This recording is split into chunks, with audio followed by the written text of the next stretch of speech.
Barcelona അവസാനമായി champions league കിരീടമണിഞ്ഞ രാവ് ഓർമ്മയുണ്ടോ? 2015 ജൂൺ 7 ബെർലിൻ നഗരം ആ മഹായുദ്ധത്തിനായി ഒരുങ്ങി. ലൂയിസ് എൻറിക്കയുടെ കുട്ടികൾ ഒളിമ്പിയ സ്റ്റേഡിയോണിൽ യുവന്റസിനെ കാത്തുനിന്നു.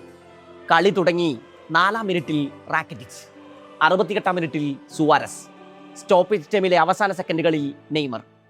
ജിയാൻ ലൂയിജി ബഫന്റെ വല നിറഞ്ഞു. ബാഴ്സ തങ്ങളുടെ 5ാം ചാമ്പ്യൻസ് ലീഗ് കിരീടത്തിൽ മുത്തമിട്ടു. അത് കഴിഞ്ഞ് ഒരു പതിറ്റാണ്ട് പിന്നിട്ടു. നീണ്ട 11 വർഷക്കാലമായി യൂറോപ്പിന്റെ കനകസിംഹാസനം ബാഴ്സയ്ക്ക് ഇന്നും കിട്ടാക്കനിയാണ്. ഇക്കാലയളവിനുള്ളിൽ തങ്ങളുടെ ട്രോഫി ക്യാബിനിൽ റയൽ മാഡ്രിഡ് പലകുറി ചാമ്പ്യൻസ് ലീഗ് കിരീടം എത്തിച്ചു. ബാഴ്സയേക്കാൾ 10 കിരീടങ്ങൾ കൂടുതലുണ്ട് ബെർണബ്യൂ ഷെൽഫിൽ ഇപ്പോൾ. അവസാനമായി ബാഴ്സ ചാമ്പ്യൻസ് ലീഗ് കിരീടം അണിയുമ്പോൾ കറ്റാലൻ പടയുടെ മുന്നേറ്റം തിരികെ നോക്കൂ. ആ മൂവർ സംഘം ബാഴ്സലോണ ആരാധകർക്കിന്നും മധുര മനോഹരമായ ഒരു ഓർമ്മയാണ്. The great MSN. കഴിഞ്ഞ കുറച്ച് മണിക്കൂറുകളിലായി ഫുട്ബോൾ സർക്കിളുകളിലെ ചർച്ചകളിൽ നിറയുകയാണ് ആ ട്രയോ. ഒരു പതിറ്റാണ്ടിന് ശേഷം ഒരിക്കൽ കൂടി MSN ട്രയത്തിന്റെ റീയൂണിയനുള്ള വാതിലുകൾ തുറക്കുന്നുവെന്ന്. നിലവിൽ ലയണൽ മെസ്സിയും ലൂയിസ് സുവാരസും ഇന്റർ മയാമിക്ക് വേണ്ടിയാണ് പന്ത് തട്ടുന്നത്. സാന്റോസിനൊപ്പമുള്ള നെയ്മറിന്റെ കരാർ ഡിസംബറിൽ അവസാനിക്കാനിരിക്കുകയാണ്. താരം കരാർ പുതുക്കുമോ എന്ന കാര്യത്തിൽ ഇതുവരെ തീരുമാനമായിട്ടില്ല. തന്റെ ഭാവിയെക്കുറിച്ച് തീരുമാനങ്ങൾ ബ്രസീലിയൻ താരത്തിന്റെ കൈകളിൽ തന്നെയാണ്. ബ്രസീലിയൻ ദേശീയ ടീമിനൊപ്പമുള്ള നെയ്മറിന്റെ സഞ്ചാരം അവസാനിച്ചു കഴിഞ്ഞു. MLS-ൽ കളിക്കാനുള്ള താല്പര്യം നേരത്തെ തന്നെ നെയ്മർ പ്രകടിപ്പിച്ചിട്ടുമുണ്ട്. നെയ്മറും സാന്റോസും തമ്മിൽ വേർപിരിയുകയാണെങ്കിൽ ഇന്റർ മയാമി ആ ബിഗ് മൂവിനായി ഒരു ശ്രമം നടത്തിയാൽ അത് ചരിത്രമാകും. അതിനായി അവർ മുതിരുമോ എന്ന് ഉറ്റുനോക്കുകയാണ് ഫുട്ബോൾ ആരാധകർ. തങ്ങളുടെ കരിയറിന്റെ അവസാന കാലത്ത് പല സൂപ്പർ താരങ്ങളും MLS-ലേക്ക് ചേക്കേറുന്നത് ഒരു സ്ഥിരം കാഴ്ചയായി തുടങ്ങിയിട്ടുണ്ട്. ഏറ്റവും ഒടുവിൽ മയാമിക്കൊപ്പം ചേർന്ന സുപ്രധാന താരങ്ങളിൽ ഒരാൾ കസമിറോയാണ്. പോയ സീസണിൽ യുണൈറ്റഡിനൊപ്പവും ലോകകപ്പിൽ ബ്രസീലിയൻ ദേശീയ കുപ്പായത്തിലുമൊക്കെ മിന്നും പ്രകടനങ്ങൾ പുറത്തെടുത്ത ശേഷമാണ് കസമിറോയുടെ വരവ്. സ്പാനിഷ് മണ്ണിൽ കളിച്ചുകൊണ്ടിരിക്കെ കസമിറോ മെസ്സി ബാറ്റിലുകൾ എൽ ക്ലാസിക്കോകളിലെ ഹോട്ട് ടോപ്പിക് ആയിരുന്നു. ഇപ്പോഴിതാ ലിയോയും കസയും ഒരൊറ്റ ക്ലബിനായി ബൂട്ടണിയുന്നു. നേരത്തെ സെർജിയോ റാമോസ് PSG-യിൽ ചേർന്നപ്പോഴും ഇതേ കൗതുകം ആരാധകർക്കുണ്ടായിരുന്നു. 2014 മുതൽ 2017 വരെ ആ 3 സീസണുകൾ ബാഴ്സലോണ ആരാധകർക്ക് ഇപ്പോഴും ത്രസിപ്പിക്കുന്ന ഒരു ഓർമ്മയാണ്. 2013-ലാണ് നെയ്മർ സാന്റോസ് വിട്ട് ബാഴ്സയിലെത്തുന്നത്. 2014-ൽ ലൂയിസ് സുവാരസ് ലിവർപൂളിൽ നിന്ന് ക്യാമ്പ് നൗവിലേക്ക് ചേക്കേറുന്നു. മെസ്സിയും നെയ്മറും സുവാരസും അക്കാലത്ത് ഫുട്ബോൾ ലോകത്തെ അതുല്യ പ്രതിഭകളായിരുന്നു. എന്നാൽ 3 ശൈലിയിൽ കളിക്കുന്ന അവർക്കിടയിൽ എങ്ങനെയാണ് ഒരു കോമ്പിനേഷൻ സാധ്യമാവുക എന്ന് പലരും ആശങ്കിച്ചു. അതിൽ ആദ്യത്തെയാൾ ക്ലബ് ലെജൻഡ് യോഹാൻ ക്രൈഫാണ്. ലൂയിസ് സുവാരസിന്റെ ട്രാൻസ്ഫറിനെ ക്രൈഫ് പരസ്യമായി വിമർശിച്ചു. ടീം ഗെയിമാണ് ബാഴ്സലോണയുടെ എക്കാലത്തെയും വിജയമന്ത്രം എന്നും ടീം ഇൻഡിവിജ്വൽ ബ്രില്യൻസിനെ ആശ്രയിച്ച് തുടങ്ങുന്നത് വലിയൊരു അപായ സൂചനയാണെന്നും ക്രൈഫ് എഴുതി. നെയ്മറും മെസ്സിയും സുവാരസും ഒരുമിച്ച് ടീമിലുള്ളപ്പോൾ ടീം എങ്ങനെയാണ് പഴയ കോമ്പറ്റീഷനിൽ കളിക്കുക എന്ന് ക്രൈഫ് ചോദ്യമുന്നയിച്ചു. എന്നാൽ ഈ ആശങ്കകളൊക്കെ അസ്ഥാനത്തായിരുന്നു. അടുത്ത 3 വർഷക്കാലം സ്പാനിഷ് മൈതാനങ്ങളിൽ ബാഴ്സലോണയുടെ ഫുട്ബോൾ ഹിസ്റ്ററിയിലെ തന്നെ എക്കാലത്തെയും മികച്ചൊരു ട്രയോ രൂപം കൊണ്ടു.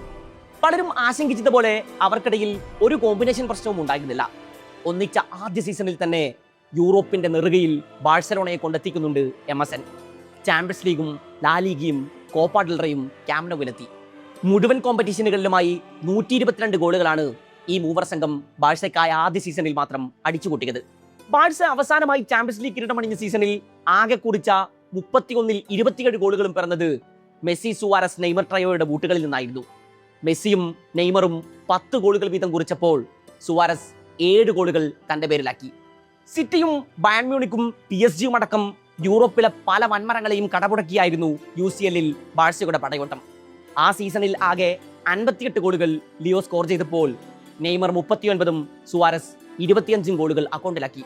അസിസ്റ്റ് ലിസ്റ്റ് നോക്കിയാലും MSN തന്നെയായിരുന്നു നിറഞ്ഞു നിന്നത്. പ്രഥമ സീസണിൽ 66 അസിസ്റ്റുകളാണ് മൂവരും ചേർന്ന് പൂർത്തിയാക്കിയത്. അതിൽ 34 തവണ ഗോളുകൾക്ക് മെസ്സി വഴിയൊരുക്കിയപ്പോൾ സുവാരസ് 24-ഉം നെയ്മർ 11 ഗോളുകൾക്ക് വഴിയൊരുക്കി. ലൂയിസ് എൻറിക്കെ ബാഴ്സയുടെ പരിശീലക വേഷമേറ്റെടുത്ത ആദ്യ സീസണിൽ തന്നെ പെപ് ഗാർഡിയോള ബാഴ്സയിൽ സൃഷ്ടിച്ച റവല്യൂഷൻ അയാൾ ആവർത്തിച്ചു. ആ പടയോട്ടത്തിന്റെ ബാറ്റൺ MSN-ന്റെ കൈകളിലായിരുന്നു.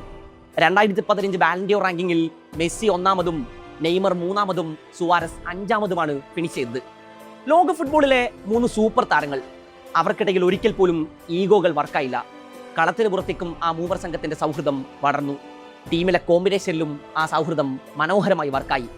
അതേ കാലത്ത് റയലിൽ ഉയർക്കൊണ്ട BBC ട്രയോയിൽ അങ്ങനെ കളിക്കളത്തിന് പുറത്തേക്ക് പടർന്ന ഒരു സൗഹൃദത്തിന്റെ കഥയൊന്നും നമ്മൾ വായിച്ചിട്ടില്ല.